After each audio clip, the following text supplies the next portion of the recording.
आपल्याला नाही घ्यायचं, माझं त्यात व्हिडिओ आणि तुमचं माझ्या व्हिडिओ ते आलं ना मग सगळं ते शो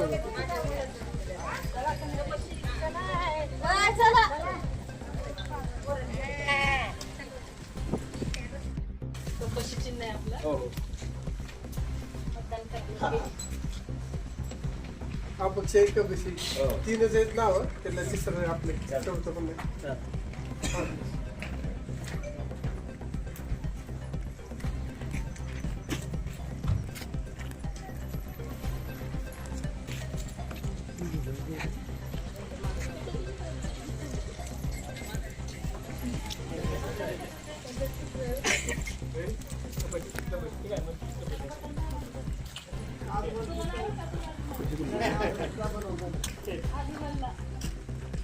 तीन नंबरला बटन आहे का बस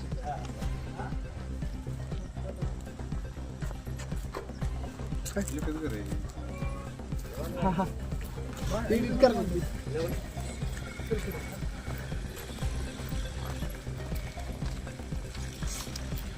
काय शेजारी चला आता काय तुम्ही 2-5 चलो मतदान आहे आपलं फिक्स पाहुणे 7 तारखेला 3 नंबर बटन आहे कबशी लक्षात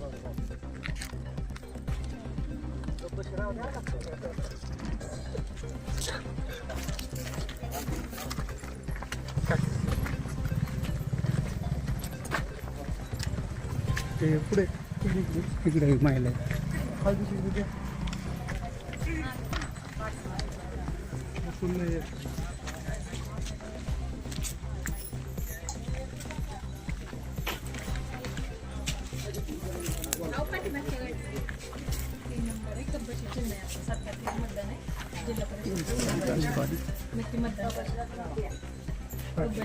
कबशी चिन्ह आहे कबशी पाय पडतात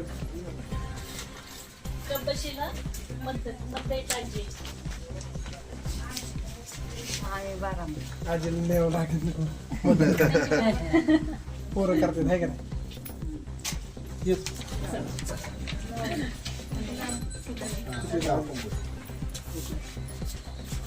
कबशी ध्यानात राहू द्या. 3 नंबरचं बटन दाबायचं.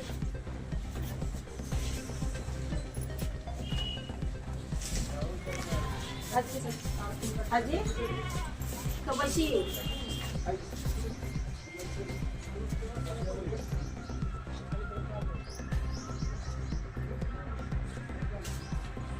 शनिवारी मतदान 7 तारखेला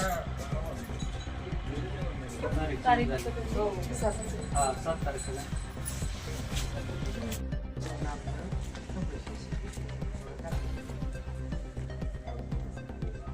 मॅडम नाही का घरात हा बरोबर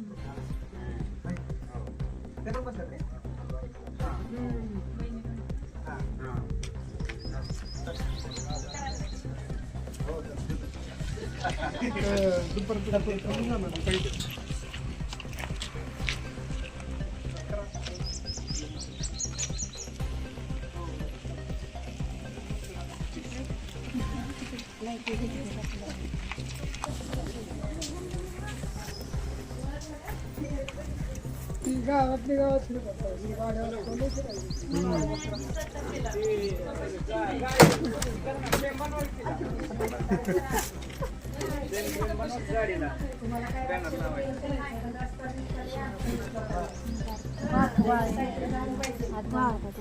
तुमच्या रस्त्यांचं जर तुम्हाला करायचं असेल तर तुम्ही भाऊंना साथ दिली पाहिजे, ताईंना मतदान केलं पाहिजे.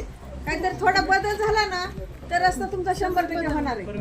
पण प्रत्येक वर्षी जर आपण दुसऱ्याच माणसाला साथ दिली ना तर ते माणूस काही करणार नाही आणि असंच चालू राहणार आहे. काहीतरी बदल करा, सगळ्यांनी थोडा विचार करायचा. रस्ता करायचाच म्हणलं आपला पण आपण काहीतरी थोडं वेगळ्या रस्त्याला वाळलं पाहिजे. आता दर वर्षीचा रस्ता थोडा सोडायचा, थोडं वेगळं चालायचं. हा तुमचं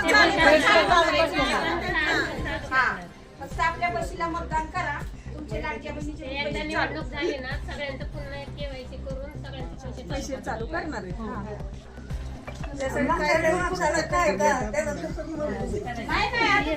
तुमच्यासाठी पण योजना आणता येईल.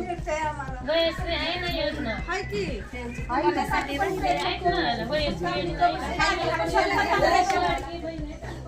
आता आजी केवायसी परत शिबिर घेणार आहे आम्ही परत कॅम्प बसवणार आहे केवायसी करायला रिटर्न ज्यांचे केवायसी हे झाले ना तुमचं ते पैसे कट येत नाहीत आता परत आता केवायसी रिटर्न घ्यायची सरकारकडनं मागून परत कॅम्प टाकणार आहे प्रत्येक गावात एक फक्त लक्ष राहू द्या कबशीवर 3 नंबरला चिन्ह आहे पण फक्त सत्ता आपल्याकडे आली पाहिजे आपली कबशी 3 नंबर.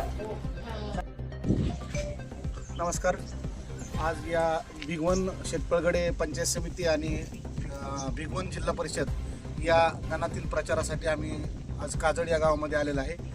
दिनांक 28 जानेवारी या रोजी आपल्या महाराष्ट्र राज्याचे उपमुख्यमंत्री महाराष्ट्राचा ढाण्या वाघ सन्माननीय अजितदादा पवार यांचं दुःखद निधन झालं होतं. या निधन झाल्यामुळे शासनाच्या नियमाप्रमाणे शासन 3 दिवसाचा दुखवटा पाळला होता व या दुःखामध्ये आम्ही समस्त ग्रामस्थ आणि समस्त आमचा परिवार दुःखामध्ये सामील झालेला आहे आणि शासनाच्या नियमानुसार आम्ही 3 दिवसाचा दुखवटा पाळल्यानंतर आज आम्ही ग्रामीण भागामध्ये प्रचार करत आहोत. आम्ही आता दादांना श्रद्धांजली अर्पण करणार आहे. आमचे प्रमुख आमचे उमेदवार सन्माननीय सौ सोनालीताई बंडगर आता बोलतील आणि आम्ही श्रद्धांजली अर्पण करणार आहे. सोनाली स्वप्नील बंडगर भिगवण शेटपळगडे गटातून अपक्ष उमेदवार आहे. आपल्याला 28 तारखेला खूप दुःखद बातमी कळाली अजितदादांबद्दल. त्याच्याबद्दल आपण 2-3 दिवस प्रचार थांबवला होता. तर अजितदादांना भावपूर्ण श्रद्धांजली आणि ईश्वर त्यांच्या आत्म्यास शांती देव. आजपासून आपण आता प्रचार सुरू केलेला आहे आणि आपलं चिन्ह आहे कब्बशी. तुम्ही आजपासूनच घर टू घर प्रचार चालू केला आहे का? हो, आजपासूनच केलेला आहे. 2-3 दिवस काही प्रचार नाही, सगळ्यांनाच दुःख होतं त्याच्यामुळे आम्ही काही प्रचार केला नाही. आजपासून सुरुवात केलेली आहे आम्ही पण. आता तुमचं कबशी जे आहे चिन्ह आहे ते घरोघरी कसं पोहोचवणार तुम्ही? आम्ही प्रत्येक लोकांना जाऊन स्वतः जाऊन भेटतोय, त्यांना आमचं चिन्ह सांगतोय आणि त्यांना चांगला रिस्पॉन्स मिळतोय आम्हाला त्यांच्याकडून. भिगवण शेटपळगडे जिल्हा परिषद गटात काय काय कामे अपूर्ण आहेत? आता आम्ही काजळमध्ये प्रचार करत असताना बऱ्याचशा लोकांनी सांगितलं की त्यांना रस्त्याचा खूप मोठा समस्या आहे, तर आम्ही ते सोडवण्याचा प्रयत्न करणार आहे.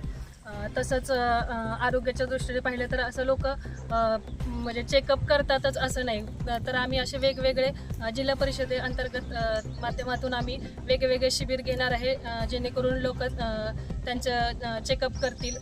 असं आपण एवढं काळजीने केलं जात नाही, पण आपल्या ज्या आहेत जिल्हा परिषदच्या योजना त्या आपण आणून लोक काळजीने त्यांची चेकअप करतील.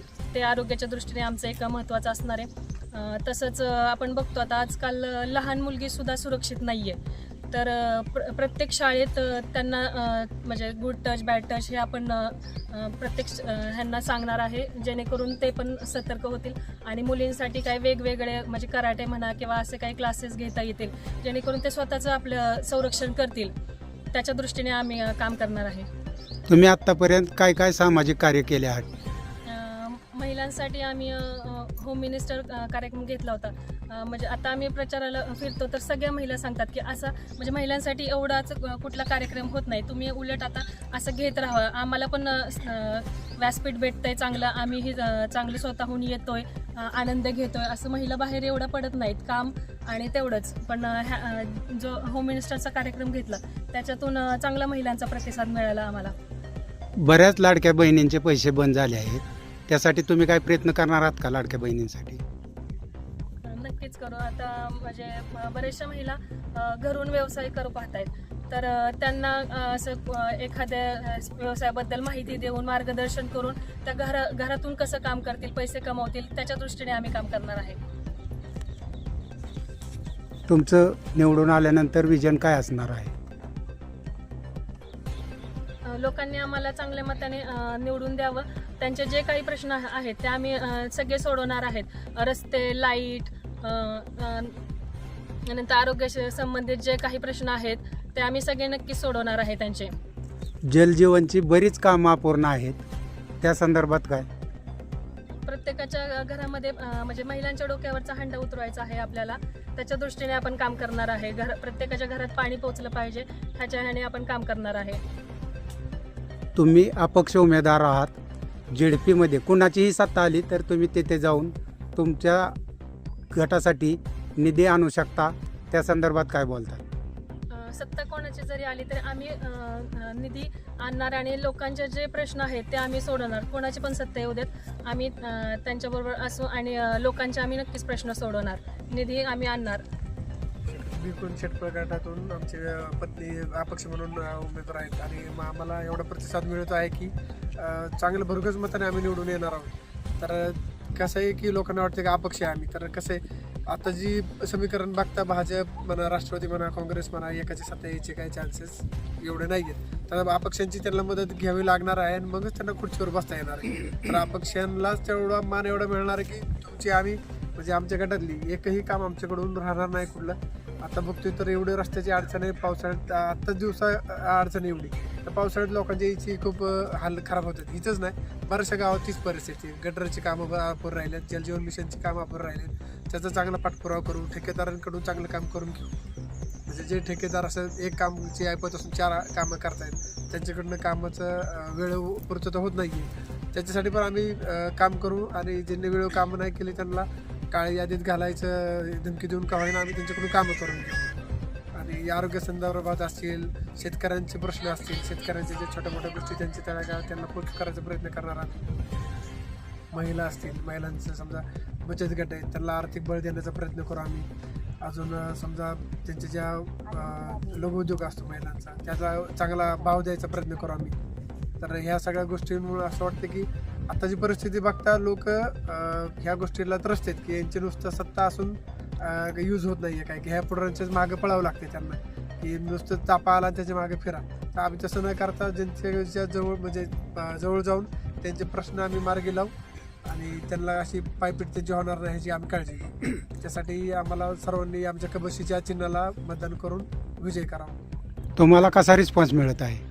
प्रचंड रिस्पॉन्स आहे. म्हणजे काय आम्हाला जास्त कन्व्हिन्स करायची गरज पडत नाही.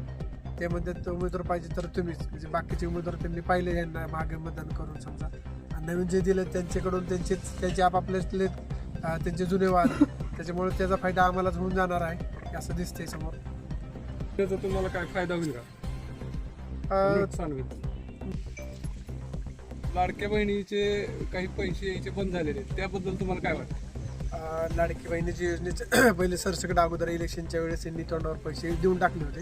आता नंतर काय आहे की त्यांनी KYC वगैरे ह्या गोष्टी त्यांनी आणल्या की जेणेकरून ज्या गरजू महिला हे भगिनी आहेत त्यांनाच पैसे मिळावं म्हणून त्यांनी जरा कडक थोडे डॉक्युमेंट मागले. समजा की KYC ते बरेचसे सर्वसाधारण महिला त्यांना त्या गोष्टी करता येत नाहीत. तर त्यासाठी आम्ही सेपरेट आम्ही कॅम्प लावूया जिल्हाभरात. समजा आमच्याकडे तर लावूच, जिल्हा परिषद आम्ही सदस्य होऊन गेले तरी आणि आता सुद्धा आम्ही प्रयत्न करतोच त्या गोष्टीसाठी.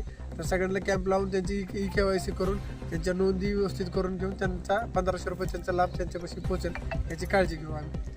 कबशी चिन्ह निवडण्याचं तुम्हाला म्हणजे काय त्याच्या मागे तुमचा उद्देश? कबशी चिन्ह एकदम सोपं आहे. सकाळी उठलं की चहा लागतो सर्वांना, दुपारी पण लागतो, संध्याकाळी पण लागतो चहा. आपल्या आवडीचा आपल्या भागात हे विषय असतो चहाचा, त्यामुळे कबशी आम्ही चिन्ह घेतलेले आहे जेणेकरून सर्वांपर्यंत पोहोचायला सोपं जाते. आणि वयस्कर लोकांना पण कबशी चहा आवडीचा असतो, त्यामुळे त्यांना पण सांगणं खूप सोपं आहे की कबशी हे आपले चिन्ह आहे आणि आम्हाला विजयी करा मोठ्या मताने.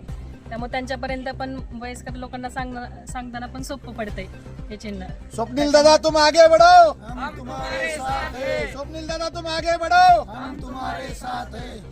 तुम आगे बढ़ो, हम तुम्हारे साथ हैं. कबशीला मत म्हणजे प्रगतीला मत. महाराष्ट्र पोलीस न्यूज 24 साठी पुणे जिल्हा प्रतिनिधी शिवाजी पवार.